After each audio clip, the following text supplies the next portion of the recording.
been bad. As I hope you know, I am not in the hype business. I'm going to tell you what happens. And when I say an officer got beat, I mean it, okay? I'm not trying to provoke a situation. Here it is. This is from moments before I came back on air. Please pick up the video. All right, now, you see the officer. He had his hands on somebody. That white guy runs up, gets him in a choke, pulls him off. Somebody pulls him off. He goes away. The officer is still on the back of this guy that he obviously wants to detain. Other people are coming out and attacking the officer. You're going to see it. You see the kicks. You see them coming from behind. He still has his hands on the guy in the hoodie. That person pulls out of traffic. They're afraid. They don't want to be part of this melee. You see people, they're going to say they're trying to pull the officer off. And you see the guy in the yellow, but they're beating the officer. All right? Make no mistake. And this is the civilian, I believe, that I was telling you about in the hat. Comes out, is trying to keep the officer safe.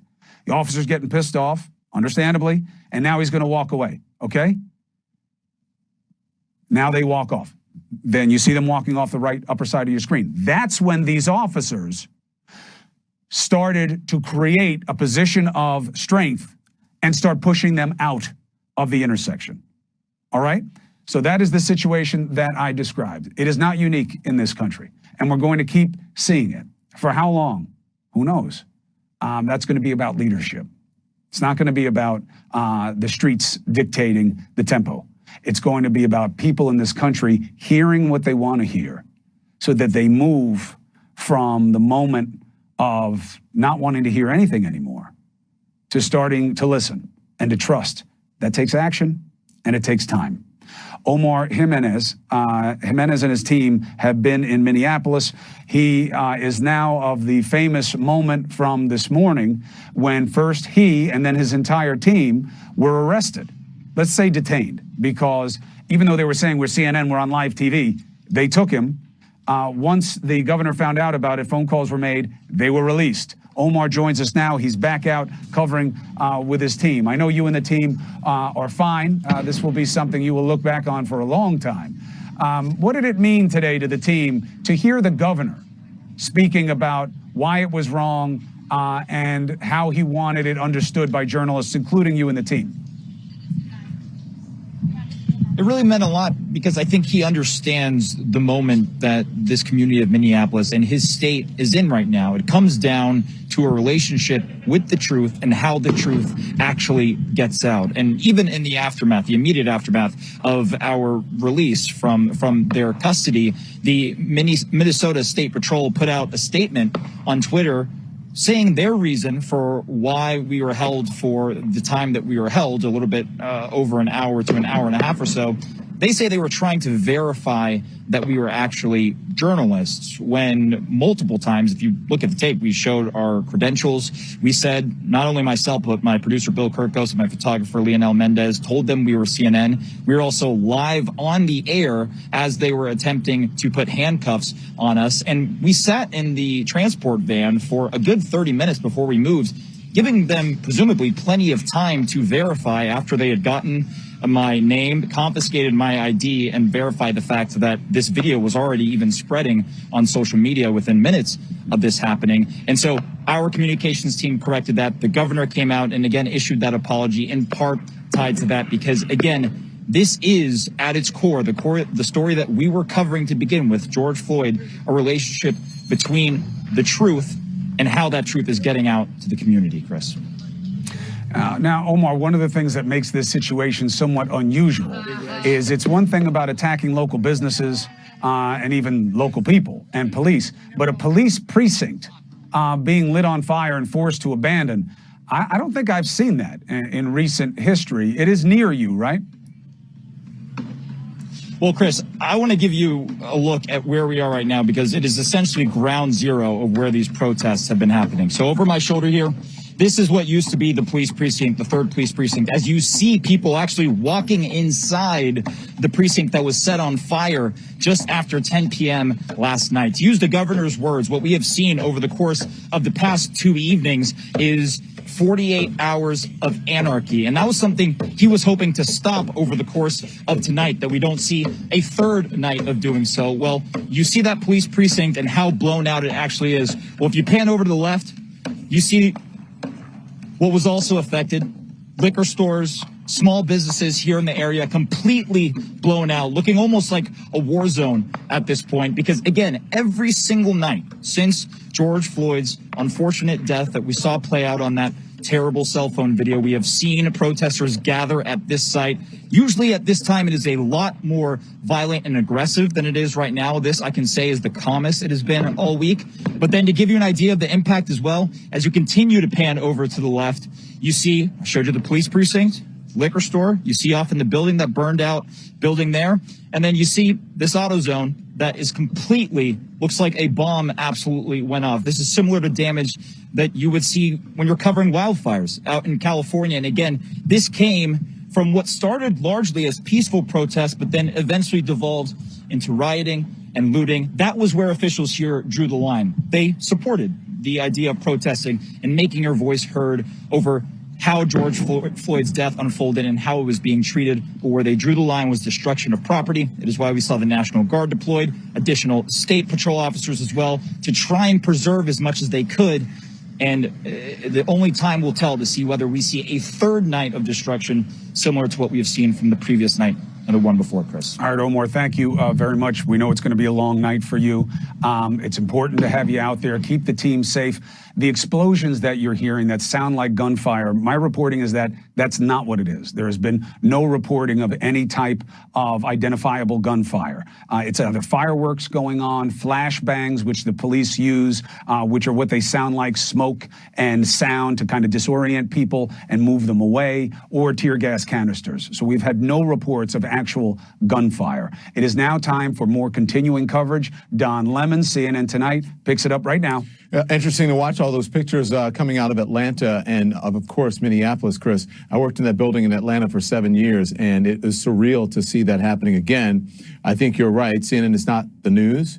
A lot of people are being attacked. A lot of riots going on. A lot of people are losing, parts of their businesses and so on. But I just think it's interesting to watch. I think it's important for people to know as well. If you're watching that, I don't know if we have a picture of what's happening in Atlanta right now, Chris, and help me get through this a little bit.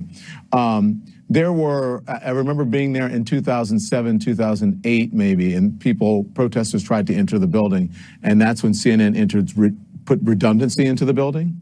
You know, those metal gates that you see on the front of stores that roll down. So it's quite tough to get into that building. Let's hope that they don't continue to try to do that. They weren't there tonight. They broke the glass that was right in front. And what made it... No, that's not actually in front. The part that you saw, that was the Omni. That's near the Omni and McCormick and Smeck's restaurant. That is not the main entrance to the CNN building. And so that's where you go to the motor lobby of the hotel, and then you go out to the restaurant. The main lobby of the CNN building has those redundancies, like I said, built into it. And so those gates will come down. Nobody can get in. But I think it was smart for Nick to get into a safe spot where he could report. And again, so there's Nick Valencia. Nick Valencia is now outside. Chris, I'll see you in just a little bit. As I understand, you're going to be back a little bit later on to help us with our coverage as well. There's Nick Valencia standing there now in front of the CNN Center. And this is out near Centennial Olympic Park, again, which is across the street from the Omni Hotel in downtown Atlanta. And it appears that... obviously, this has gotten out of control. Nick Valencia is standing by. Nick, can you hear me? Hey, I can hear you. It's just in the last 30 seconds as these fire trucks made their way to a fire that is just getting out of control here on the side of Centennial Olympic Park. Don, a car set on fire has spread to another. And as these fire trucks were making their way to extinguish the blaze, the demonstrators used that as an opportunity to try to sneak behind the police line. You can see behind me here, 2 demonstrators being put into zip ties. At one point, the police line had to advance on the demonstrators because they were being attacked, essentially. Those projectiles have not stopped. There's still a smell of tear gas in the air, stinging your nostrils. These protesters are not going home anytime soon. They've dug in, at least those that are left here tonight, Don. This crowd has by and large thinned out. And I want to set the scene for you here. You see this chaos happening behind me. It all started here, which you're familiar with here, right? Centennial Olympic Park, right? The big fire that's spreading. So we're having a bit of trouble with, hey, Nick, stand by. Nick, what's happening where you are? You okay? Is that our photographer? Hey, yeah, that's our photographer. He's all right. He just got bumped into. He's okay. He's okay. He's okay. We're okay here. You all right, William? Okay. All right. Yeah, we're live on the air here, guys. We just got to make our way here if you can. I want to show the crowd. Can we step in the street? I want to show this where this all started out here, Don. Earlier tonight here, right in front of the CNN Center, they set a car on fire just before 8 o'clock while we were live on air, perhaps just after 8 o'clock. That really instigated this crowd, and since then, the situation has only devolved. We've seen flashbangs. It was earlier tonight that our crew got shot with what we believe was a BB gun. Our photographer, William Walker, aside from just getting bumped into there, got a BB pellet in his pelvic area. I got one in my gut. I mean, these are demonstrators that are very, very upset here tonight, and they came here to confront police. There's no peacefulness about this at all whatsoever. It was at about 3 o'clock that these demonstrators showed up here outside of CNN Center, and over the hours, their anger continued to blossom. They began throwing rocks at about 7 o'clock. That's when our national desk called us to come down here to what was then a devolving situation, and things just continue to get more and more pear-shaped here. You have graffiti all across the front of the CNN red letters, profanities towards police officers, names of African-American men gunned down by police. You have, and then here, the scene playing out right in front of you, Don. You have a demonstrator that's been taken into cuffs, bloodied, asking what he did wrong. We saw him get on top of a fire truck, and he's claiming he didn't do anything wrong. Hey, man, why did you show up here today? Why did you show up? What made you come out here? What are you doing out here today? Hey, Nick. So Nick, let's take a beat here. What are you guys doing out here today? Hey, Nick. I'm being detained. Why are you detained? I don't know. You can ask this officer right here. I don't know, sir. All right.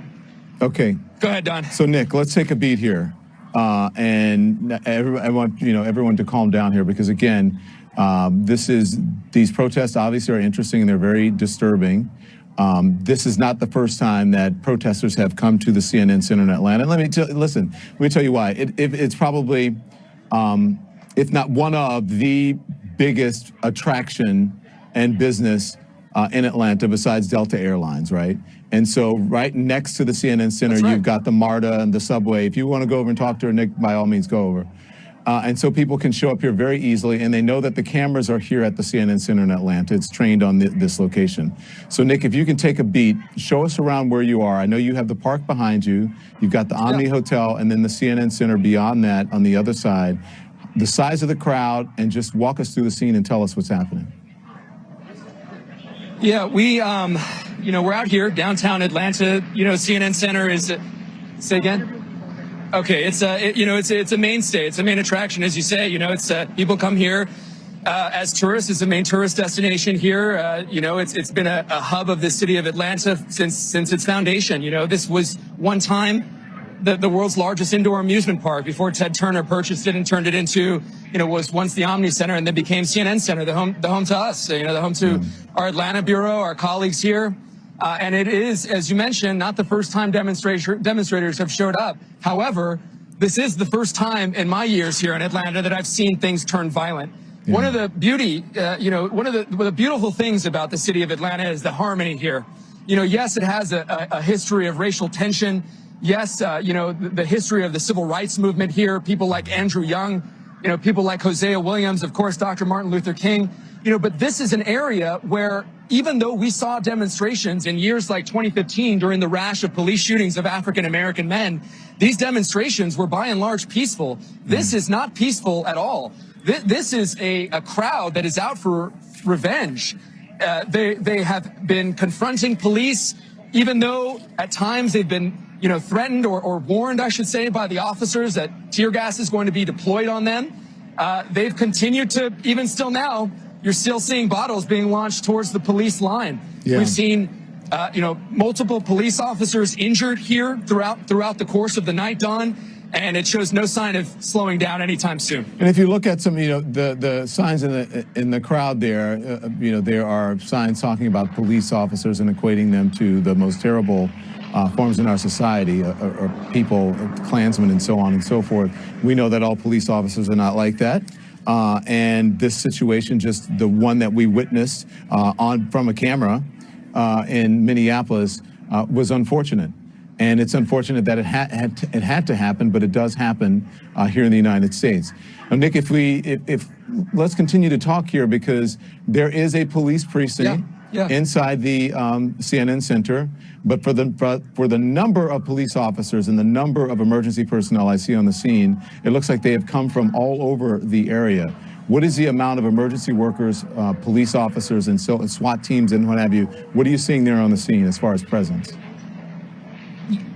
You know, it's always difficult to give these estimates. You know, police officers haven't given us the official number, but we could estimate about 200 law enforcement officers from the State Patrol, local Atlanta Police Department, SWAT teams, plainclothes officers as well. They are outnumbered by these demonstrators at least 4 to 1, which is a very scary thing for these officers. It's not often that you see them nervous in these types of situations. You know, you usually see officers in the demonstrations that we've been in across the country, you know, they've been accused of being the aggressors, right? I mean, that's why people are out here tonight. That's why they're angry. That's why the undertone of what's happening here.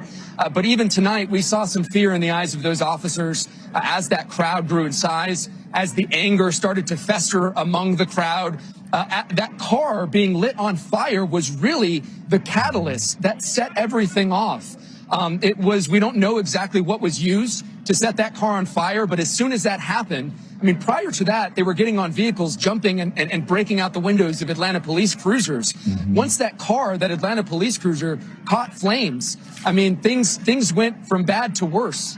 You now hear, you see this light overhead, I believe what is a law enforcement helicopter showing up, and behind me, another demonstrator being taken into custody. He's saying, Minneapolis, we're here for you all. No reason.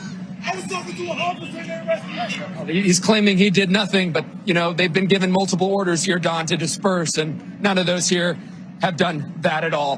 What's really concerning is where we are. We are flanked by Centennial Olympic Park, and the demonstrators have surrounded this area. Behind us, this main thoroughfare, we do have an escape route.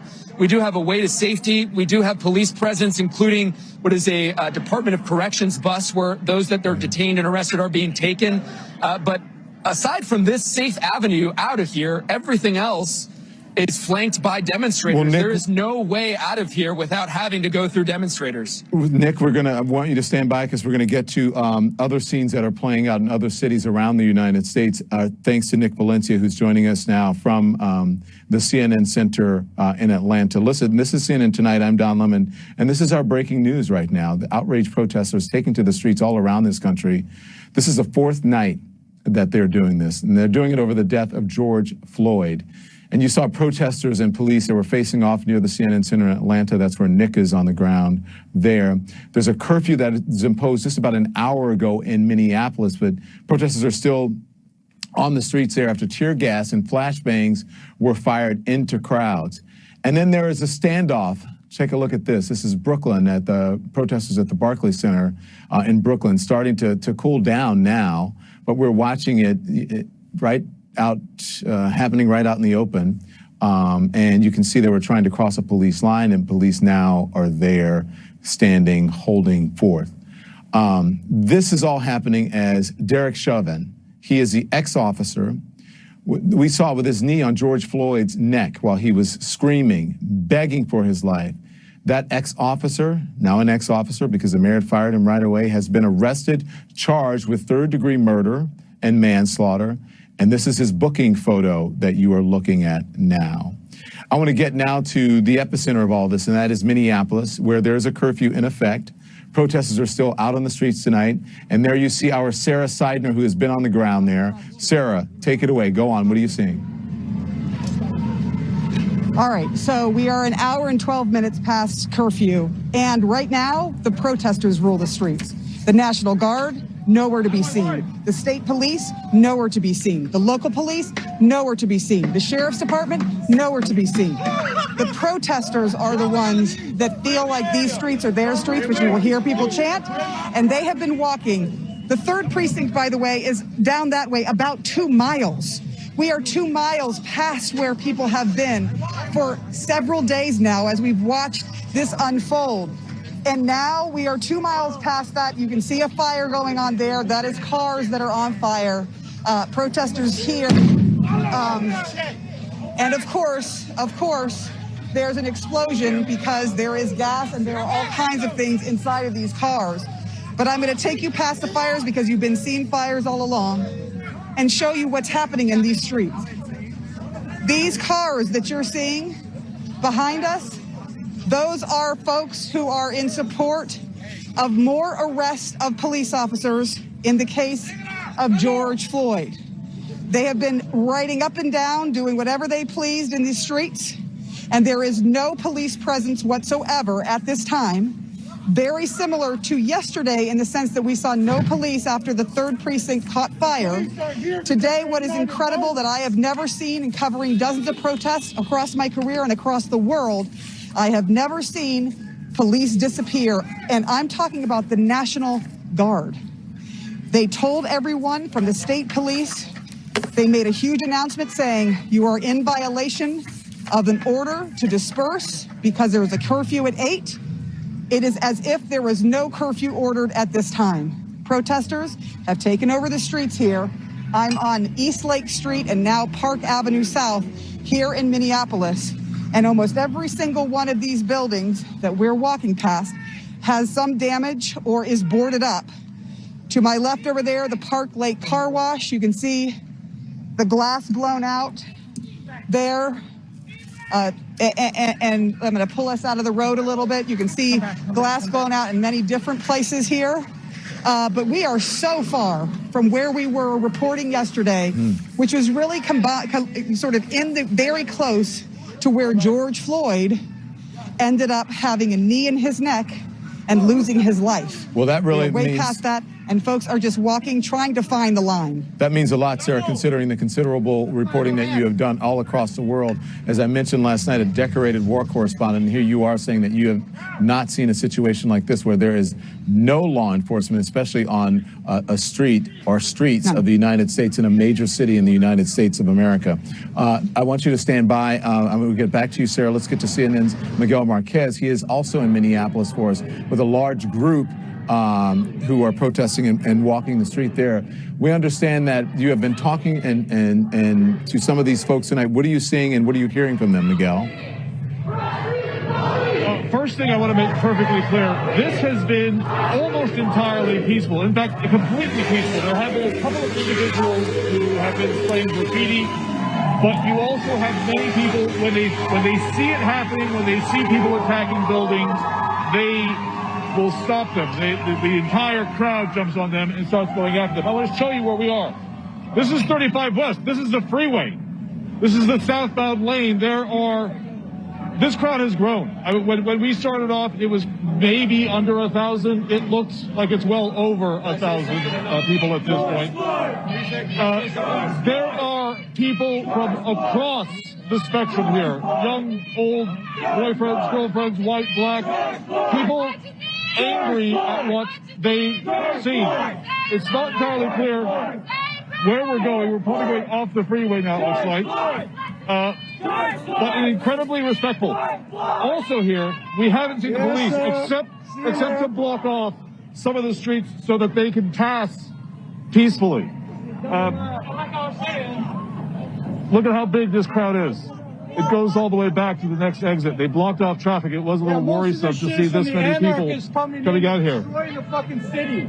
Don't tell me to get the fuck out of here, you cocksucker. Well, unfortunately, Miguel, as you know, this happens. You've covered that people get into the camera and they say things that they shouldn't say, but we will continue and go on. What else are you seeing, Miguel? They think that they're making a statement. There are some fireworks going off in different locations. It is a little worrisome that when they came on the streets, on the freeway, there were a lot of cars moving very, very rapidly. The police did not shut down the freeway. We've seen that in other cities where in Baltimore and in New York that the police will back off, shut down freeways, shut down streets, because the last thing they want is an incident where people get killed in one of these protests because a car went through them or they had an issue. Hey, Miguel, where did this start? Where did this protest start? This is the message. Are we next? Where did this protest start, and how far are This they? started How far right are they at the traveling? base. This started right at the base of the Viking Stadium. It was maybe 800, maybe 1,000 people strong. It is then. They've marched all over downtown, sort of an act of defiance throughout the curfew. We're well into the curfew at this, and the police have backed off, trying to stop traffic from coming near them. They did not do anything to stop traffic when they came onto the freeway here. So they are still. And you're they are right still moving. when you're talking about the message. Am I next? Minnesota News. As the poster said there, as the poster reads, "Am I next?" And that's what many people in this country are concerned about. This is exactly what the message that people are talking about here. You know, am I next? The sense of injustice, the sense of anger at how difficult it is to be a black man in America right now. But this is not just black people protesting here in Minneapolis tonight. It is people across the spectrum. And it is amazing to see the number of people on this freeway shutting it down right now. It's stunning. And when they issued that curfew today, with the mayor and then the governor issuing a curfew for both Minneapolis and St. Paul, and the number of the National Guard, state troopers or state patrol that was out, and police, it seemed very clear that they were not there was going to be a zero tolerance policy. But clearly, they are going to allow people to protest peacefully, and that's what is happening here tonight. They may be angry, they may be screaming at our camera, but I'd rather have them doing that than burning things down and looting. And they're on top of it. When somebody starts doing something, they go after them, make them stop, and make them move on. So it's an interesting dynamic that's playing out here. I think people here have even been shocked by the power that they have brought to bear here. Don? And right you are. It's better that they yell at the camera than destroy property. Miguel Marquez, well said. That is Miguel Marquez. We have Miguel Marquez, who is in Minneapolis. Our Sarah Seidner is also in a different part of Minneapolis, closer to where George Floyd lost his life at the hands of a police officer. And then we have our Nick Valencia, who is reporting from Atlanta. We've taken you there within the span of 20 minutes, and we have much more to show you throughout the evening here on CNN. You're looking at live pictures now. This is from our affiliate WSB in Atlanta, and you can see there a fire has been set. I can't tell you exactly where this shot was taken. Again, these shots are being controlled by our affiliates. This is not a CNN camera. So this is, I would imagine, somewhere in downtown Atlanta, possibly in the park there, Centennial Olympic Park, across from the CNN Center, really across from the Omni Center, and then the CNN Center beyond that. Or the Omni Hotel, I should say, and the CNN Center beyond that. So we'll continue to watch these pictures. We'll watch it all play out. We're going to take you through it calmly. What we don't want to do is upset people at home. We want you to be calm. The situation, as we are watching it here, we're going to take you through it as calmly as possible. I know it may seem chaotic in some places, but it appears, at least from the scene in Atlanta now, police have somewhat of some control over the protesters that are there, gaining some control. This is now a live picture of Dallas, Texas, where you can see protesters have gathered on the streets here of Dallas, Texas. I haven't heard any reports from Dallas, Texas of anything that has gotten out of control, but you know, things can turn into a tinderbox in just moments. And again, this is from Dallas, from our affiliate KTVT. And you can see a stream of protesters making their way down a thoroughfare in Dallas, Texas. Happening in cities, again, all across the country. Last night, Phoenix, Arizona, Louisville, Kentucky, obviously Minneapolis and St. Paul, Minnesota, happening there. But now we're seeing different cities, large crowds gathering. Washington, D.C. earlier today. And again, this is Dallas, Texas. So we will take you through all of this. Cedric Alexander joins me now. He is the former president of the National Organization of Black Law Executives. Cedric, we are quite fortunate to have you with your expertise here. So let's talk about what we're seeing here. I said tinderbox out there tonight, all over the country. what are you thinking as you watch all of this happening and it appears to be escalating in some places? This is now Dallas, Texas, the pictures you're looking at. Well, depending on what time zone you are in the country, some places it already hit dark, and we see what happens as it gets later in the evening in some cities. The sad part here is, Don, and you remember this, we all were on the ground there in Ferguson and in Baltimore several years ago, and here we are again tonight. But what's really heart-wrenching to all of us, what we're looking at, are people who are angry, people who are hurt, people who are sad, people who feel they have no other way but to do what they're doing tonight. Some of them are attempting to exercise their constitutional rights by marching and being peaceful. And then you have others, of course, that may be in those crowds whose intent is to do far more harm. And we see some of that tonight as well as it relates to property. Mm-hmm. But the nation, Don, is hurting. And that's virtually every community across this country. When I talk to police chiefs, some of my former colleagues, sheriffs, they all are angry as regards to what they saw, because now those very good police officers you see out there tonight who are doing everything that they can to keep people safe, they've been painted with a broad brush, a brush of dismay, a brush that they're no good, that they're not trustworthy. And it's not fair to them. But you have 4 individuals. One, fortunately, has been arrested today, and 3 others that I certainly hope are arrested very soon.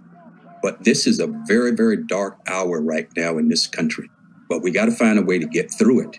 As I watched the mayor tonight in Atlanta, Ms. Keisha Lance Bottoms, from the bottom of her heart, her anger, her dismay, but she's really hurt. She is hurt. In any city mayor, the Mayor Fry in Minneapolis, he's hurt. People are in pain. But one thing I will say to the American people that are out there in the streets tonight, if you're going to protest, protest peacefully. Because what we want to do is make sure that you keep focus on your mission, and your mission is to make sure that the death of George Floyd, and others do not die behind of darkness and behind these fires, because that becomes the story, and that does not need to become the story. And I think that is well said, Cedric. You mentioned the mayor of Atlanta. Let's listen to Mayor Keisha Lance Bottoms. You are burning cars. You have defaced the CNN building. Ted Turner started CNN in Atlanta 40 years ago because he believed in who we are as a city. There was a Black reporter who was arrested on camera this morning who works for CNN. They are telling our stories, and you are disgracing their building. Again, that is the mayor of Atlanta, Mayor Keisha Lance Bottoms, talking about, she's obviously upset and frustrated at what is happening in her city. And as any mayor would be, as Cedric mentioned, as any mayor would be, and trying to keep the calm, and is frustrated by some of these scenes that are playing out. We have to keep in mind, though, what happened here. A man lost his life at the hands of a police officer. It was all caught on tape. And now you have these protests that are spreading in cities all across this country tonight over that man's death. That man is George Floyd. CNN reporters are live in cities across this country, in Minneapolis, in St. Paul, in Dallas, and also in Atlanta, and wherever there is a protest. There's Des Moines, Iowa right there, protests on the streets of Des Moines. We have it all covered for you. We're going to take you through it. We're going to do it calmly so that you can see exactly and hear exactly what is going on. We'll take a very quick break. We're back with our breaking news on the other side. Buick and GMC are here to help. If you need a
really went into a lockdown for a while. So I want to get to near the White House now, and that's where we'll find our Caitlin Collins.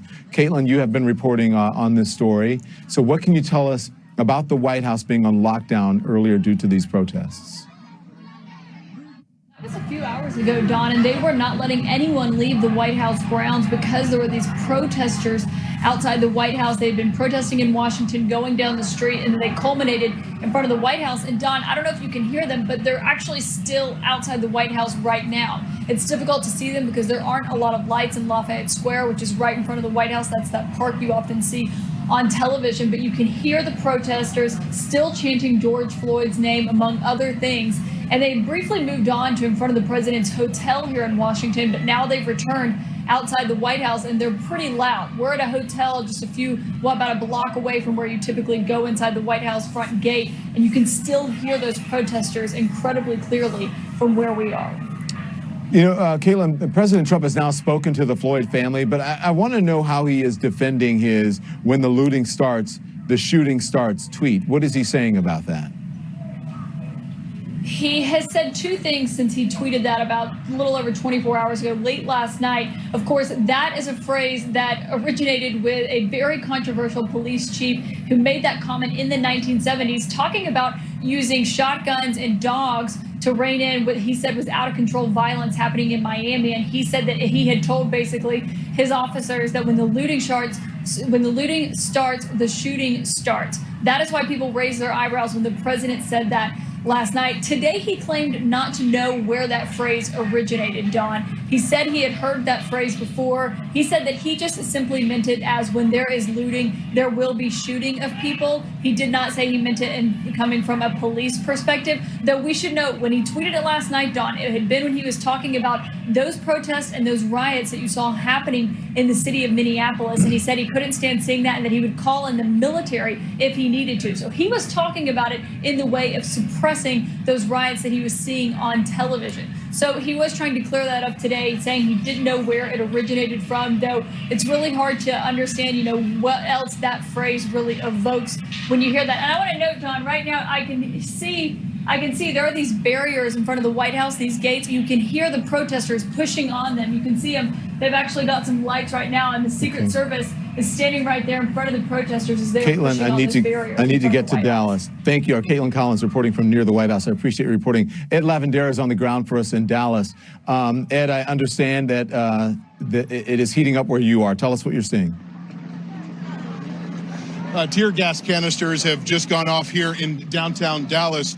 There has been a protest that started here earlier this evening at Dallas Police Headquarters about 6:30 Central Time, and the protesters then started marching their way and winding their way through downtown Dallas. This is where the situation has become far more tense. I listened and watched the police chief who is walking with her officers here through downtown Dallas.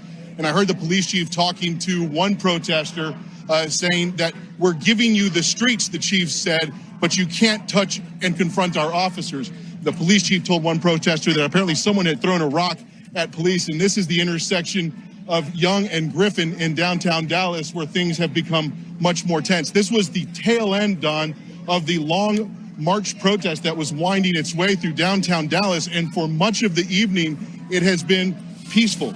And this is where a line of officers and squad cars arrived here in downtown Dallas. They were essentially trying to navigate the protesters through much of downtown Dallas. And following there, you can see more of these sparks going off here as SWAT team officers have moved in and trying to and break away this confrontation between the protesters, getting up close to the officers that were navigating alongside of the protest here. You can see here off to my left as they continue to fire the tear gas canisters at the crowd here. A lot of them have dispersed. This entire intersection was full. This is a rather weird situation to be in because we are in a four-way intersection, so there are people and officers all around us in every direction, Don. Protesters have spray painted here. Dave, our cameraman, Dave Ruff, is panning around here the situation, so you can see all of these officers arrived here into downtown to kind of keep the protesters marching in one particular order. Here on this truck here, this is where the area where the initial confrontation started. And as of just a couple of minutes ago, as of just a short time ago, this was a peaceful protest. Absolutely. It's been peaceful the entire evening. And for some reason, when it got here to this particular intersection is when things changed dramatically. And we're about to be overwhelmed here by the smoke. Dave, let's move because I cannot. Hold on, Don. I got you, Ed. So, Ed, listen, Ed is out on the street. There's tear gas going off. He does not have a gas mask, it appears, at his disposal right now. And listen, take it from me from experience. It is a very uncomfortable position to be in when you get a whiff of that tear gas. It chokes you up and you can barely talk. But Ed Lavendero's in Dallas, and we're watching the scene unfold there. According to Ed, this was peaceful as of just a couple of minutes ago, and then for some reason, it went south. And for whatever reason, we have no idea why, but you're looking at a helicopter in the sky. It could be a police helicopter or a news helicopter, but I would imagine that they have moved the news helicopters out of the sky, and the airspace is only for police helicopters now. What is interesting to me is that in some of the cities, it appeared that police were caught off guard last night, especially in Minneapolis and maybe even tonight. But it looks like cities around the country, police departments around the country met today, saw what happened last night, and said we have to get our acts together and make sure we have enough manpower on the streets. So it looks like in these cities, even when these things go south and people get riled up, it still appears that police have some control over them. It got a little dicey there in Atlanta just a little bit earlier, but from what I witnessed at the top of the show with Nick Valencia, it appears that police had gotten it somewhat under control chaos, as they call it. So I want to get back now. We're going to take a break from Dallas here. We'll keep an eye on that, Ned Lavendera. We're going to go now to the streets of Minneapolis tonight, where people are ignoring the curfew that has been imposed. I want to get to CNN's Omar Jimenez. He is there. He has been there all morning. You saw him this morning with being taken in custody by police. You've been at the scene all day. First of all, tell me what you're witnessing tonight, Omar. Well, right now, you talk about that curfew order that was supposed to be in place now for hours is clearly being ignored by people here. And this has essentially been the focal point of the protests night in and night out here in Minneapolis. And this is the police precinct that we saw it on fire yesterday. Now you're watching people going in and out of this precinct. We've seen them break out the windows from this precinct on the inside. Some people cheering in some ways, seeing it as a symbol. But one thing that you do notice as you look at this and as you pan out is that these are not the number swells that we have seen at this particular location over the course of just the past 2 days. In fact, the governor described it as 48 hours of anarchy that we had seen in this city. But you see what is left over from that, because as you look across the street from the precinct, you see that business completely blown out. And when I mentioned it's almost like a ground zero here, I mean that in more ways than one, because of the absolute destruction that is actually that you see here. It looks as if a bomb went off in this area. And one thing that it's almost easy to lose sight of in this is why people were protesting in the first place. All of these protests largely started peacefully here in Minneapolis over and in regards to the death of George Floyd, how that death unfolded, and how subsequently that death was handled. Well, now, in the days since then, we have seen that, again, give way to some violence. And, of course, the governor and the mayor here have been trying to deploy more resources to get things under control, like imposing curfews, like deploying the National Guard, like employing more state patrol officers here to the city. But people seem to be ignoring that, and we have seen images across the city here of people still out protesting. Done. So this is a first chance, Omar, that I've gotten to speak to you on television. I spoke with you on the phone earlier today. And I can't tell you how proud I am of you in the way that you handled yourself. So talk to me about what occurred live on our air on CNN this morning. You were on television, wrongly detained, if not arrested. I'm not sure how they're qualifying it now. You had your credentials, you showed it, you were respectful. What happened, Omar? Well, all that happened just behind me, again, at this focal point earlier this morning, right around 5 a.m. local time here. And our team had been reporting on what had been literal hours of no law enforcement, no firefighters, as buildings were burning and as people were literally running through the streets in pure anarchy. Then law enforcement, both at the state, federal level, all arrived at once. And we saw a line of state patrol officers making their way down the block as Omar, protesters let me began to interrupt you. scatter. Let me ask you this. Yeah. What was going through your head when this happened? What were you thinking? Were you thinking, I can't believe this is happening, this is real? What were you thinking?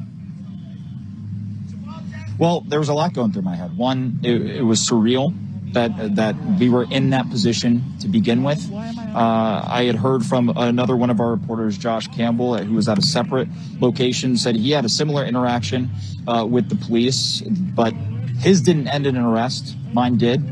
We were taken over to the police van where we were eventually transported to that station. And as we were sitting back there, while I was thinking about what would happen next for myself and my team members here, I didn't realize, but my mom was worrying her butt off at home, trying to call as many people as possible, because all she saw was me being arrested, me being taken off.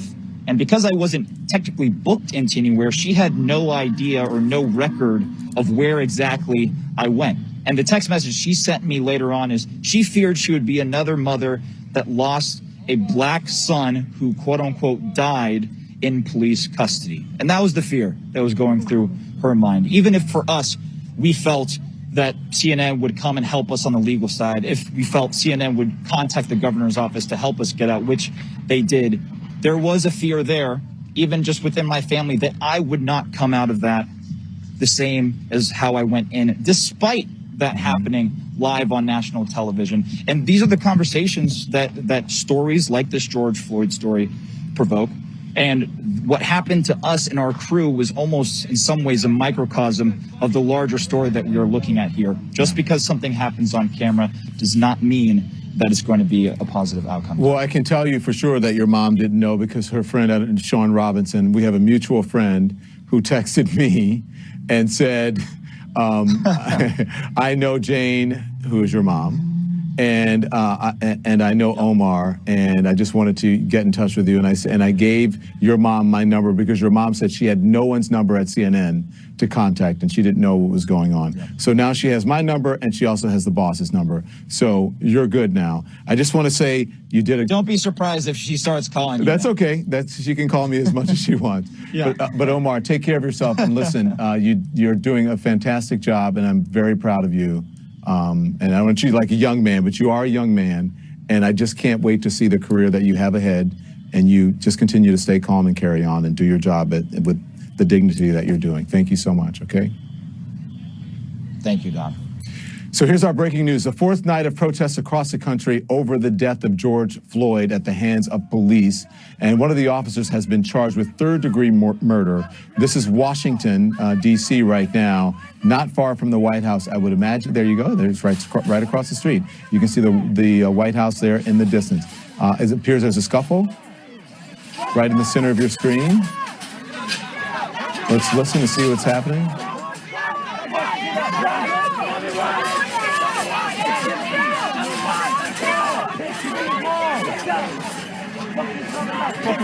All right, we'll continue to watch these pictures. We'll take a quick break. We'll see you in a moment. I was missing teeth.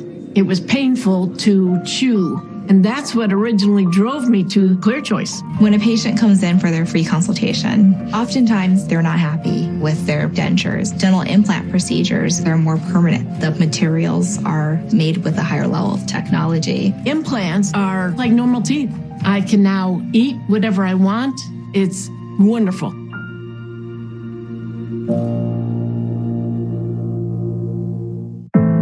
There's something I'd like to show you. Open the pod bay doors, Hal. I have a feeling we're not in Kansas anymore. This place is filled with wonder. He's looking at you, kid. Free your mind. Yes! Yes! Bazinga! I am someone who is looking for love.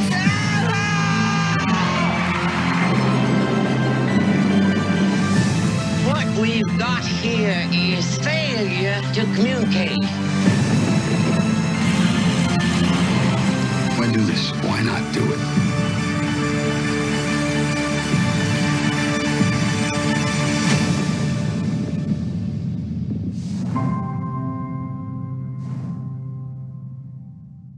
At K-12's Destinations Career Academy, we're ready. Ready for a great new school year this fall with core academics taught by state-certified teachers, plus career-focused electives that let students explore their interests. We're ready to offer career clubs, certification exam prep, and real-world skill building that puts students on a path toward success. We're even ready for free summer programs. Are you ready? Anytime, any place. Education for anyone. Enroll today. When it comes to longevity, who has the highest percentage of its vehicles still on the road today? Subaru.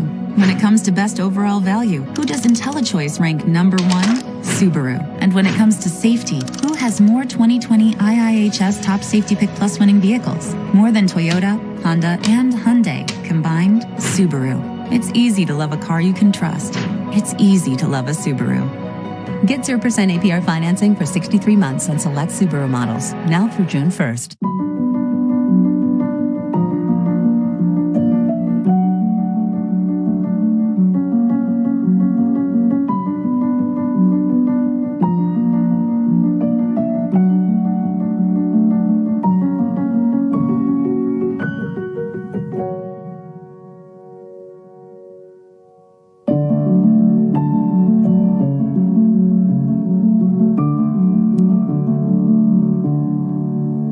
If you use a CPAP system, chances are you're not really getting it clean. The health risks of a contaminated CPAP can be risky because it introduces germs into your CPAP machine, mask, hose, and chamber, leading to multiple health problems from viruses and infections. Introducing PurePap, the portable CPAP cleaner that kills more than 99% of the bacteria that can cause health problems. Use the same revolutionary technology used by hospitals with PurePap. Activated oxygen is used to disinfect and neutralize bacteria and mildew. It's a scientific breakthrough no CPAP user should be without. A dirty CPAP can make you sick, and just wiping your mask doesn't do the trick. PurePap is speedy, hands-free, and effective. Plus, it's portable, ultra-quiet, and completely sanitizes your CPAP machine, mask, hose, and chamber. Ready to get great sleep? Call us to find out how you can try PurePap free for 30 nights. And for a limited time, you can also get $50 off plus free shipping. Don't wait. Call or go to purepap.com. The ABCs of COVID-19, tomorrow morning at 10. Back now with our breaking news, our continuing breaking news coverage. Protests spreading across the country tonight over the death of George Floyd. These are pictures of Minneapolis. You can see the fire department is on the scene. They're trying to put out, it looks like it was a smoldering fire, at least. I'm not sure if there was flaming, but at this point, it looks like they have whatever fire, whatever size it was, under control. There's supposed to be a curfew in effect in Minneapolis, but protesters are still out there. They're on the streets tonight, and we want to get to the streets of Minneapolis. There's our Sarah Seidner, who is there. Sarah, these folks are not supposed to be out. There's supposed to be a curfew. The 3rd precinct went up in flames. So what is happening now? We've walked about 3 miles, Don, and I want to give you a look at the scene. First of all, Stykes, just show the crowd here. There are hundreds of people here, their hands up, saying, hands up, don't shoot. But if you look on the top, this is the 5th precinct. This is the 5th Minneapolis police precinct in the city of Minneapolis. And if you look at the top of the precinct, there are 1, 2, 3 police officers like that I can see so far, that every now and then, or now there's a 4th, that every now and then come to the edge and they point their non-lethal weapons. Those have been either having beanbags, rubber bullets, or tear gas that is deployed. That's what we've been seeing at the 3rd precinct. Now we are at the 5th precinct. The protesters just kept marching all the way down Lake Street. And I can tell you that initially today, we watched as the National Guard rolled in. We watched as the state police rolled in. We watched as the sheriff's department came in and made a line blocking everything that we had been standing near the 3rd precinct yesterday.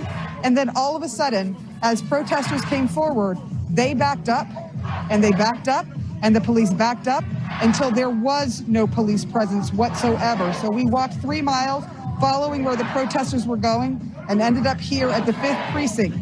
So far, there have been a few water bottles thrown, but it has been, for the most part, peaceful here. Folks are here chanting, singing, listening to music, but their ire is again focused on another police precinct. And this, of course, is after what happened with George Floyd. And you are seeing a very diverse crowd here. You are seeing a lot of white folks here, as well as plenty of black folks here. You are really seeing a larger community, and you're seeing many, and mostly young people who are out here. We have talked to several of them, Dawn, and they say that they are heartbroken, but their heartbreak has turned into anger, frustration, and they just literally say they can't stop and they won't stop no matter what curfew is put on them. That curfew, by the way, has been in effect for an hour and 53 minutes, and these folks just never abided by it, and it looks like authorities aren't enforcing it whatsoever, Don. All right, Sarah, thank you very much. Sarah, stand by because we want to get to Ed Lavandera in Dallas, Texas, and check in with him. Ed, when last we left you, there was some tear gas going on. I think you got a gulp of it. Are you okay, and what's happening at the scene? Yeah, we're fine. We cleared it all out. We're able to talk and breathe normally again, but just moments ago, more tear gas canisters, about 4 tear gas shots. We're starting to get whiffs of it here in the air because the wind in this particular, there you heard another one. This is a small remnants of the march that has been going through downtown Dallas this evening. And for the last 10 minutes or so, it's been calm, but this is now escalated once again. There's a group of protesters throwing rocks and other objects at the line of SWAT officers here in this intersection of downtown Dallas. And this continues. You see one gentleman here appears to have been is being loaded up into the back of that van, taken into custody. I hear over the loudspeakers the officers talking about other arrests being made. We're standing back a little bit here because the wind in this particular intersection is swirling around us. So when we were with you there earlier, Don, what happened was the wall of smoke was in front of us. And then when I turned around to get away, the wall of smoke had wrapped back around us.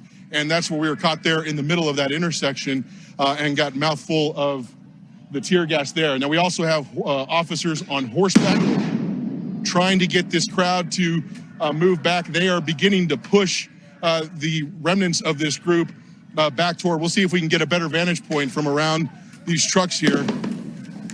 We're behind the SWAT team line. And Don, it is two different ways where officers are moving. This street you see this is moving back toward the west, and this is moving back down toward the south over here. So you have 2 different lines of officers moving these protesters in different directions. So it is definitely a very tense situation here in this particular intersection. I do not know what has happened to this massive group of protesters that was marching through the streets of downtown Dallas.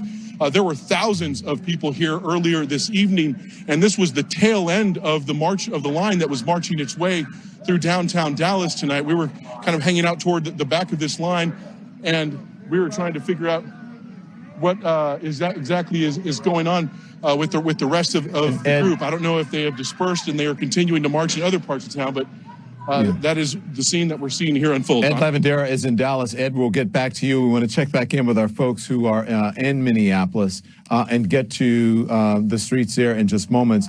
But speaking of Minneapolis, this is our breaking news. Protesters are taking to the streets around the country over the death of George Floyd in Minneapolis. And you're looking at pictures now from our affiliate WCCO. Today, the former Minneapolis police officer, Derek Chauvin, was charged with third-degree murder in Floyd's death.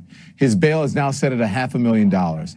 So I am joined now by Minnesota's former Democratic Senator, Al Franken. Thank you so much, Mr. Franken. We appreciate you joining us. We know that this city, what has been going through your mind seeing the 3rd precinct, the police precinct in your city, on fire, officers using rubber bullets and tear gas against protesters? What's going through your mind? The murder of George Floyd was just incomprehensibly tragic. We have had this history in the this is our original sin, of course, is slavery, which was just violence, a form of violence against African Americans. And we have seen this throughout our history, and now we have cell phones. And so the anger that you're seeing, the frustration you're seeing is completely understandable. And it's very tragic. So, listen, sadly, George Floyd isn't the first black man to be killed by Minneapolis area police in recent years. We all remember Philando Castile, Jamar Clark. You know about these stories. This is where you are. You understand why people feel like no progress has been made at all. I understand that. We have a good leader of chief of the department, but we've had this history. I don't know what the solution is. I think we have to make it easier to get rid of bad cops.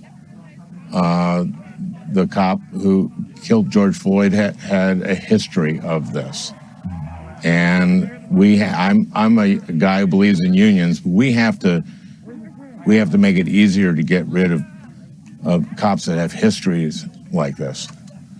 That's one thing we need to do. But this is not Minneapolis. This is a national problem. You're seeing it tonight. You're seeing it nationally, and this is something that this pandemic has revealed so many of the weaknesses that our country has. Part of it is in just the disparities by race, in wealth and income, and you've seen people of color die at greater numbers, have to go to work because they need to put food on their family's table, and this is part of what's been exposed by this pandemic. And we have a president now who wants to use this to distract from his record on this, his absence in leadership on this, and he just wants to foment disruption. When the looting starts, the shooting starts. That's the old Nixon playbook. Let me ask you, let me jump in here, because you mentioned the president, and he tweeted out last night, when the looting starts, the shooting starts, a phrase that was used in 1967 by Miami police chief who had a long history of bigotry against the black community. He tried to clean it up. Let's play this, and then I want to hear what you have to say. I've heard that phrase for a long time. I don't know where it came from, where it originated. I view that phrase as... In 1967, the Miami police... Well, I don't know. I've also heard from many other places, but I've heard it for a long time, as most people have. And frankly, it means when there's looting, people get shot and they die. And if you look at what happened last night and the night before, you see that. It's very common. And that's the way that was meant, and that's the way I think it was supposed to be meant. But I don't know where it came from. I don't know where it originated. What do you think of that? He has this history of having heard stuff, having heard that, Ted Cruz's father was involved in the Kennedy assassination, having heard that Joe Scarborough murdered a staffer. This guy heard stuff. He doesn't take responsibility for passing off this stuff. And it's ugly. It's just incredibly ugly. Who are leaders right now? Who do we look to? Who should America look to for guidance and inspiration in this moment? Because it appears to me that you're saying it, and many more people as well, are saying we can't look to the White House for this sort of leadership that we need in a moment like this. So who are the leaders? I think we have to look for the people and communities who are doing the real work. I do a podcast. I had the founders of No Kid Hungry. They're leaders. That's another one of the terrible things that's been revealed in this. We have now 1 out of 5 children who don't get enough to eat in this country. We have all these disparities in access to health care. It's the people that are taking this stuff on. Those are the leaders, and they're in our communities, and they're in our states. Those are our leaders. Yeah. Former Democratic Senator from Minnesota, we thank you for joining us, Al Franken. Thank you so much, sir. I appreciate it. Thank you for having me. Absolutely. You too, Don. So it is just past the top of the hour here, 11:02, almost 11:03 Eastern Time. This is CNN Tonight. I'm Don Lemon. 11 o'clock hour, as we said, here on the East Coast. It is Central Time in Minneapolis, a city that is under curfew tonight, supposed to be at least, hours after a former police officer, Derek Chauvin, was charged with third-degree murder in the death of George Floyd. His bail is set at $500,000. Despite the curfew, protesters and police have been facing off on the streets of Minneapolis tonight. And protesters have been clashing with police all across this country. We're carrying it all for you live right here on CNN. Sarah Seidner is in Minneapolis. We have Ed Lavandera, who is in Dallas. We also have Miguel Marquez, who is out on the streets of Minneapolis as well. And if we can put up some of the scenes and show how this is all playing out around the country. Miguel Marquez, let's get it to Miguel Marquez now, who is in Minneapolis. Miguel, thank you for joining us here at the top of the hour. You've been marching around and around. You said this started in one part of Minneapolis, and now you have marched through downtown and so on and so forth. How much ground have you covered? Where are you now? This is a good workout. We've done several miles through downtown, and now we've exited off of 35W. It's not clear where they're going now. I want to give you a sense of sort of what it looks like. They've lost some of the protesters, but most have stuck with them. But it's now strung out a long way along 35W, and they are moving toward, it's not entirely clear, they may be moving toward the 5th precinct as well, which is where Sarah Seidner is heading to. And check this out. Turn around this way, Ken. And they have not only protesters walking now, but they have several cars that have sort of joined the protest as well. And it's now just sort of a merry caravan. It is worth pointing out that it has been entirely peaceful, sometimes angry, but entirely peaceful. A few people doing some graffiti. When others saw them doing the graffiti, they would shut them down, make them stop doing it. Bottle thrown, which is not uncommon.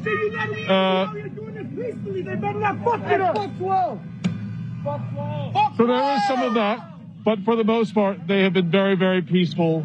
They haven't been destroying anything. They like to take it out of the media, as everybody does, but rather than yell at us and throw stuff at us, not in a mean way. Yeah. And we'll be fine. Yeah. It looks like we're probably coming toward the end of the number of people who are coming off the freeway now.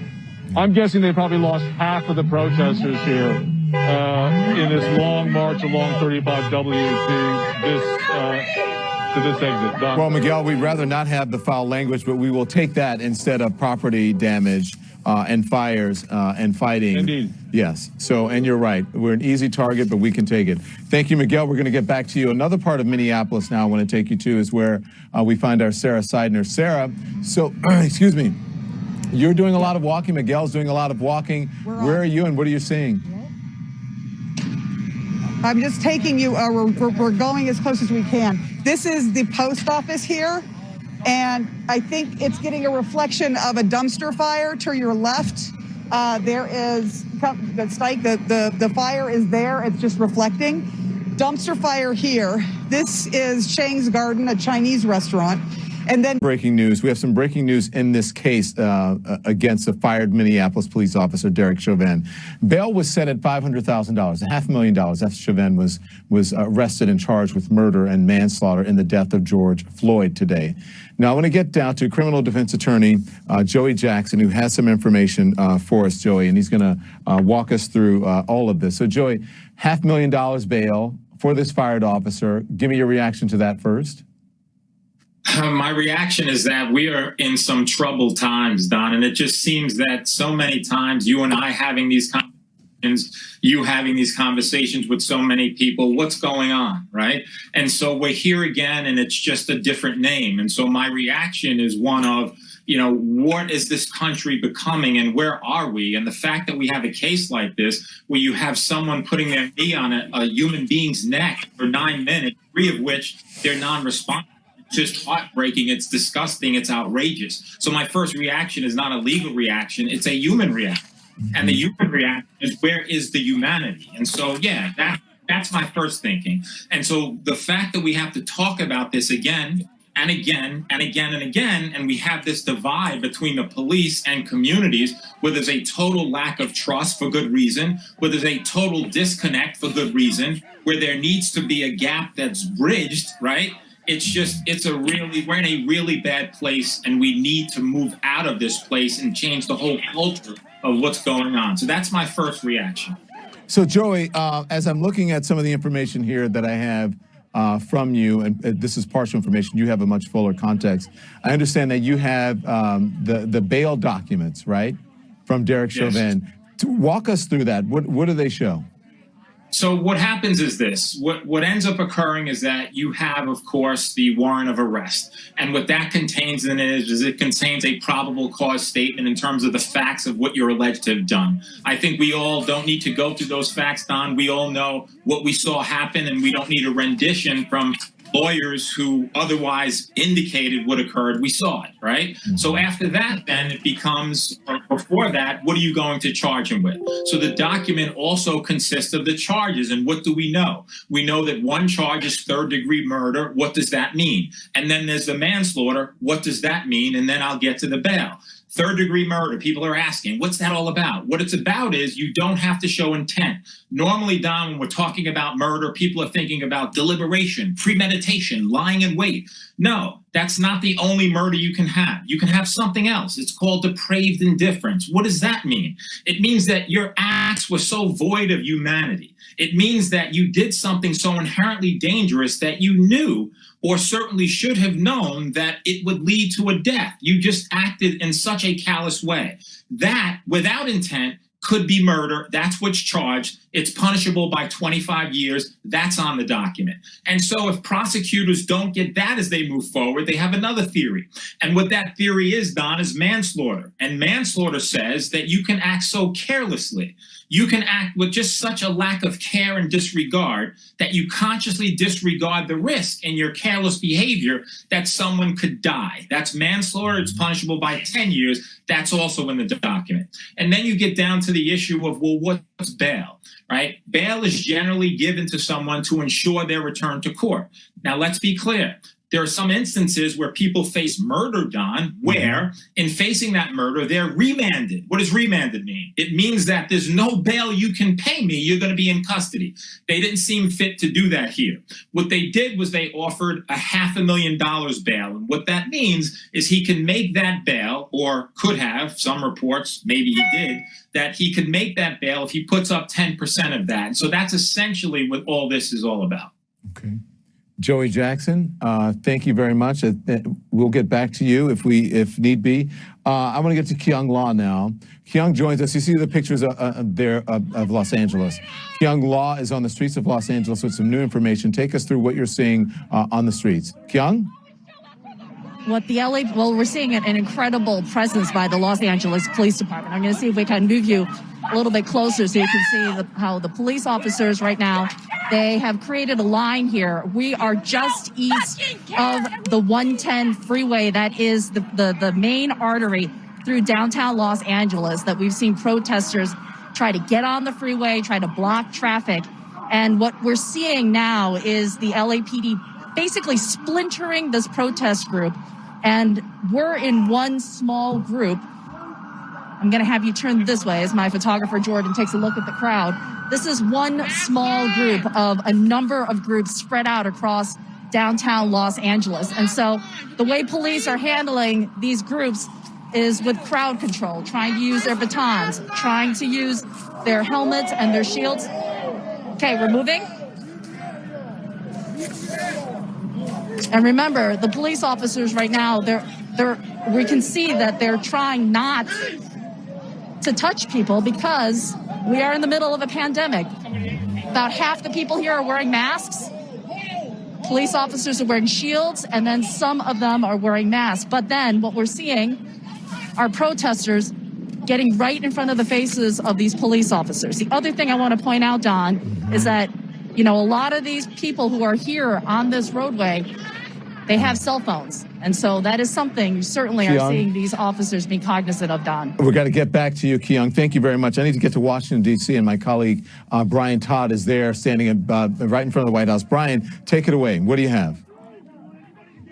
Don, a very tense confrontation here in Lafayette Park in front of the White House. They have tried to reinforce these steel frame barriers, and these protesters are resisting, and it's been very, very tense. A lot of confrontation here with the Secret Service police.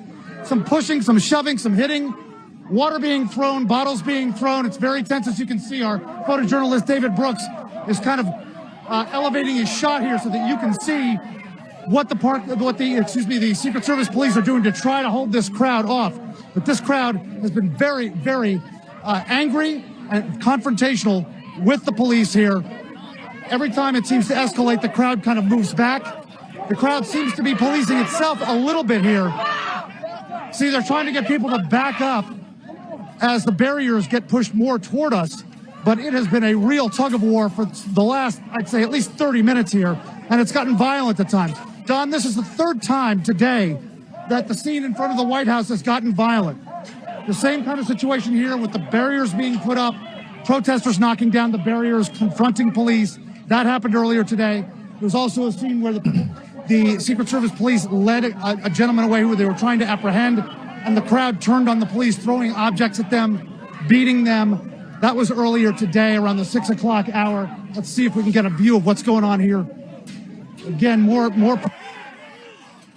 Ed, we can see what's happening. Someone is throwing something at police officers. We've lost Ed momentarily. I would imagine it's just, Brian Todd momentarily. I imagine it's just that he was unplugged, and they'll plug him right back up, and then we'll get him back.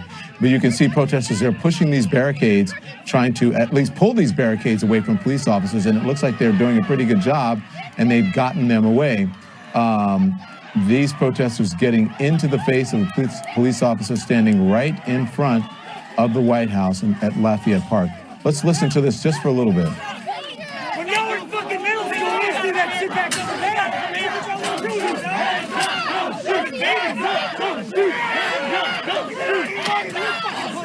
All right, so some foul language going on there. It's others saying hands up, don't shoot.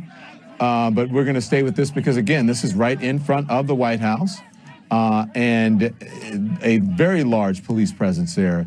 Brian Todd is not with us, but I'm just wondering how many people there are out there. We have a couple of different camera angles that are there. One was Brian's shot. As soon as they get plugged back up, we'll show you that one. And then we have this one as well from one of our other photographers who are out there. But they pull that barricade away from police officers very quickly there in front of the White House. So, and if you look to the left, they have erected a wall of sorts. I can't exactly see what it is. I'm not sure if they did that just today because of this. The probability is that they did.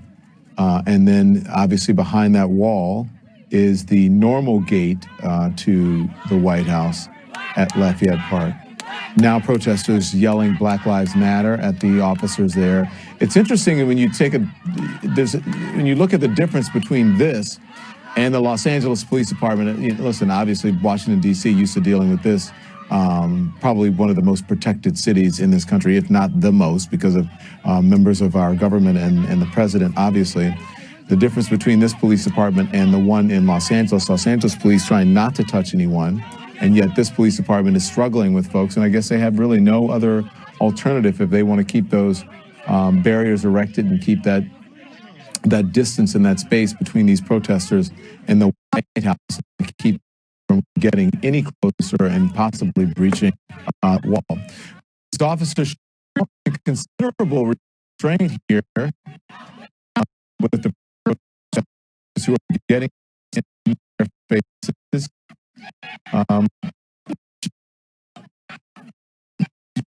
What officers should do. They're taught to de-escalate and not escalate like this. Remember how police, you saw it at the left of your screen there. But as we watch, there we go. You get an idea of the size of this crowd, and it's pretty considerable in Washington. Again, police officers getting pelted with, who knows what's in those bottles. But so far here, we have not seen the rubber bullets come out. We have not seen the tear gas come out. We've not heard the flashbangs or any of that. It's just police officer or officer of the law battling against protesters. There they are, bringing more police barricades in, more objects being thrown into the crowd for police officers. I'm being told now by producers we have Brian Todd back. He's on the phone. Brian, you're right in the middle of this crowd that we're watching right here. We're watching this crowd throw things at police officers, and there is a struggle for the barricades. What are you seeing? Don, it's a very violent struggle for the barricade, and it's gone back and forth between both sides a couple of times. It seems like the protesters have gotten the upper hand a couple of times. They've been able to rip away parts of the barricade and kind of haul them away and just toss them. And then the police will go and bring another part of it and try to reinforce. And when they do that, the protesters confront them, they throw things at them, and the police try to hold their ground. It has been a very intense push and pull for, I'd say, at least an hour now. And it's, these protesters aren't going away. The Park Police are just, the Secret Service Police are trying to get a handle on, just how they can keep this crowd at bay. They have not made any arrests that we've seen, but it's been very, very intense. That noise that you hear is just another part of the barricade that was hauled away and thrown off. We did see a Secret Service police officer get injured and taken away, a woman. She seemed to be okay. She was able to walk away under her own power and was helped by a colleague. So there was another instance where a protester was down on the street and others were helping her a moment ago. This is the third time, Don, that it's gotten violent here in front of the White House that we've witnessed. We witnessed a very similar scene here with the barricades and with the push and pull with the barricades a few hours ago. We also witnessed a scene where the police were trying to take away a protester and other protesters turned on the police and pounded them with fists and objects and bottles. And that got very intense. And that actually breached the Treasury Department complex a little bit. They had to haul that man into a Treasury Department building to get him away from the crowd. A couple of things, Brian, if you let me jump in here to explain, because, I was talking about the wall in front of the White House. It has been a minute since I've been, not Washington, D.C., I've been recently, but been to the White House itself. I understand the barrier that you see there is part of the wall project. They're building a new wall. This new thing that they built, this temporary fence, is they're building a new fence that's 13 feet tall. The White House fence was 7 feet tall, and they're building a taller fence. So that's where you see this temporary fence that has been erected in front of the White House and has been there for about a year now. But my question to you, Brian, is when they are struggling with these police barricades, the Secret Service Police and the Park Police, as you so adeptly pointed out, when the protesters grab these barricades and push them back, what happens to these barricades? Do officers just run and grab another one and these just disappear in the crowd somewhere? That's kind of what we've witnessed. The officers will run off, grab other barricades, kind of slide other barricades over, try to reinforce. Again, you'll see a push and pull with the protesters. The protesters have successfully ripped out and basically hauled away a couple of steel frame barricades that we've seen. These things are I'd say about 8 or 9 feet long and about 4 feet tall. And they're not easy to carry around, but these people have been able to haul them away and toss them. Yeah. The police do seem to have reinforcements that they can run and get, but it's not that, it's a very violent struggle here. Okay, Brian Todd, I want you to stand by, Brian. You're seeing two different scenes in two different cities play out. One in the east and one in the west. Los Angeles on the left of your screen, 8:25 p.m. Pacific time in Los Angeles, and then it is 11:26, I should say, excuse me, here on the East Coast and in Washington, D.C. So you're watching these scenes play out. Just a moment ago on the left-hand side of your screen, you saw live a police car, a Los Angeles police vehicle being vandalized, someone trying to break out the windows, someone else drawing on it with a marker. Since then, 2 officers have gathered in front of the car and are pushing those protesters back. So again, 2 different scenes, 2 different cities. two big American cities tonight. Protesters have gathered. Police are trying to hold them at bay. So far, it appears to be no big fires as there were last night when Minneapolis was burning. Other side of the break in just moments. We'll see you. Free your mind. I have a feeling we're not in Kansas anymore. This place was filled with wonder. I am someone who is looking for love. Bazinga!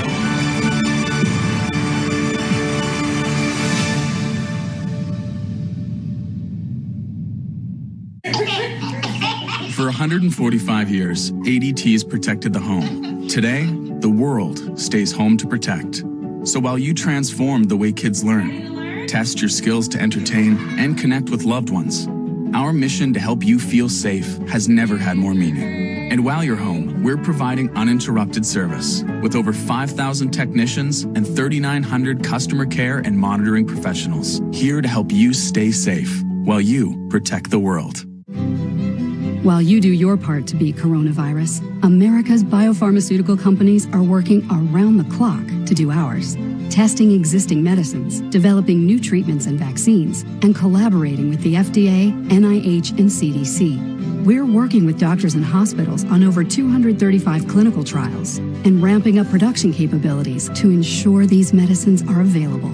Because science is how we get back to normal. They made this blackberry taste exactly like blackberry hint water. They made this watermelon taste like hint water, too. How'd you farmer wizards make all this fruit taste just like hint water? We triple irrigate our fruit with hint water, which modifies the DNA to taste exactly like hint water. Cool. Wonder if their lemons taste just like lemon hint water. I wonder if their pineapples taste like hint water. Right now at drinkhint.com, new customers can get 36 bottles for only $36. Hint, water with a touch of true fruit flavor. Where can a healthier heart lead you? For people with heart failure taking Entresto, it may lead to a world of possibilities. Entresto helps improve your heart's ability to pump blood to the body. Don't take Entresto if pregnant. It can cause harm or death to an unborn baby. Don't take Entresto with an ACE inhibitor or aliskiren, or if you've had angioedema with an ACE or ARB. The most serious side effects are angioedema, low blood pressure, kidney problems, or high blood potassium. Ask your doctor about Entresto. The open road, the wind in your hair, the feeling of freedom that drives us to go out and discover. At Chevy, we're committed to getting you there with confidence and peace of mind. If you need a new Chevy, interest-free APR financing for 84 months on many of our most popular models. You may even shop online and take delivery at home where available. And when you do, your Chevy Clean dealers commit to using enhanced vehicle cleaning measures with CDC-approved cleansers, so you can find new roads with confidence. Look at that preacher. Hey, let me help you. Thanks, Tony. Doing this stuff. You better dig in. To the greatest mom in the world. As homes become schools, AT&T has created a $10 million fund to help educators and families keep school in session. Hi, Grandpa. Good morning. Good morning. Because the key to keeping kids learning is keeping kids connected. As protests spread across the country, we are learning more about the events of the day George Floyd was killed from the criminal complaint filed by the Hennepin County Attorney Mike Freeman. So let's discuss now. Carol Powell Lexing is a civil rights attorney who has worked with Benjamin Crump, the Floyd family attorney, in the past, and we're so happy that she is here joining us. Thank you so much. Listen, let's talk about these murder charges. Murder charges are now filed against Chauvin. Does the family feel any sense of relief or justice from this? Of course not. The charges that the Hennepin County DA office lodged against Derek Chauvin are charges of a lesser included offense. The DA should have started off charging him with first-degree murder, because you have the charges starting off that only carries 25 years. And so you're looking at a situation where the police officer is more than likely is trying to get off, and you nevertheless receive just a slap on the wrist. So no, the family would like for those charges to be enhanced to first-degree murder, because we actually see a battery taking place when Mr.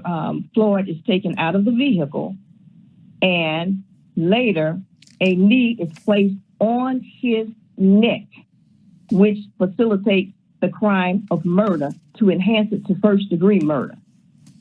Ms. Powell-Lexing, I want to ask you about this line. It's from the criminal complaint. The county medical examiner writes this, and I quote, "The autopsy revealed no physical findings that support a diagnosis of traumatic asphyxia or strangulation.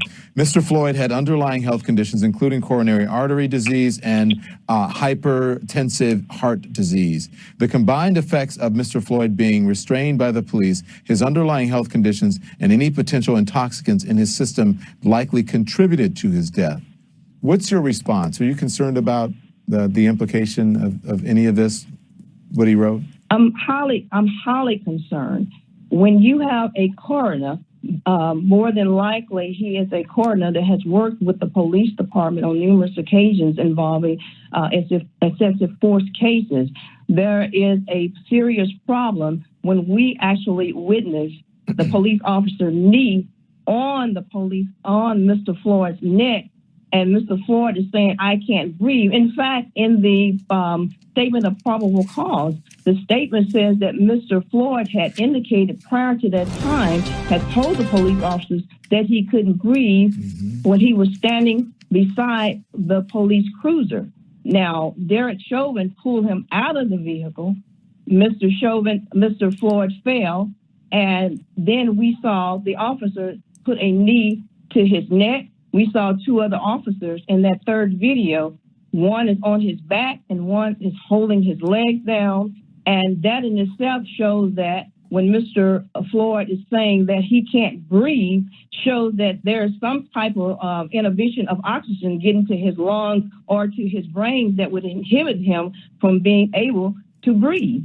So, yeah, we see asphyxiation. Yes, we see strangulation. So the coroner report is flawed. So the obvious follow-up question to that is an independent autopsy. Are you going to conduct one or demand one at least? The family will be demanding a independent autopsy. It is paramount that an independent autopsy be conducted. And I tell you why. Did we lose her? It seems that being presented. Can you start that over, because we lost you, Ms. Powell-Lexing? Okay, I'm sorry about that. I say we see the same old typical reports from coroners that work directly with the police department. When you have the coroner working directly with the police department, you're going to get the same type of reports that's trying to exonerate police officers from their culpability. Now, you do not see in this so-called preliminary autopsy report that officer or the ex-cop put his knee on the neck of George Floyd. All right. That is not included in that report. We know that report is flawed. Carol Powell-Lexing, who is working with Benjamin Crump and the Floyd family, Benjamin Crump, the attorney, and the Floyd family. Thank you so much.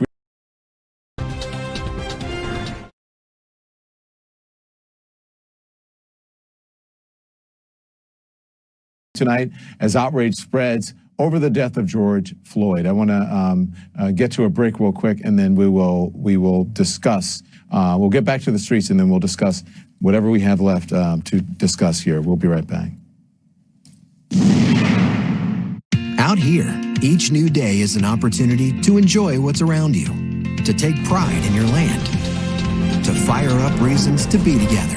Breaking news. To collect new memories and grow. Breaking news.